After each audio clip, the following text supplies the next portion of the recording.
আপনাদের বলছি, আপনার যে সহযাত্রী আপনার কাছে বা পাশে বসে আছে, যে আপনার সঙ্গে নিত্যযাত্রা করে, অথচ আপনি জানেন সে হয়তো টিকিটও কাটে না, এইখানেই আমরা পূর্ব রেলের তরফ থেকে একটা স্পেশাল ড্রাইভ নিচ্ছি।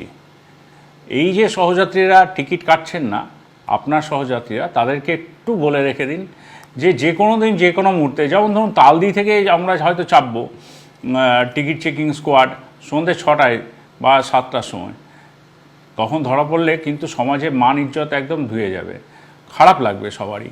বা এটাও হতে পারে আমরা যারা হাওড়া ডিভিশনের যাত্রী তাদের কথাও বলছি, তাদের জন্য আমরা হয়তো আরামবাগে চাপলাম, মানে এমন একটা লোকেশনে চাপবো যেখানে হয়তো মানে কোনো দিন আশাও করেননি মানুষজন যে আমরা টিকিট চেকিংয়ের জন্য ওই সন্ধ্যাবেলায় 7টা বা 8টার সময় আমরা টিকিট চেকিং করব।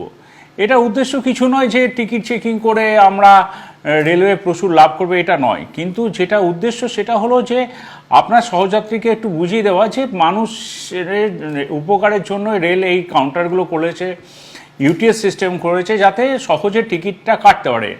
আর বাসের থেকে রেলের ভাড়া অনেক কম, তো টিকিটটা যদি নিয়ে নেয় হাতে তাহলে তো অনেক সুবিধা, এই সামাজিক অসম্মানটা তো হয় না।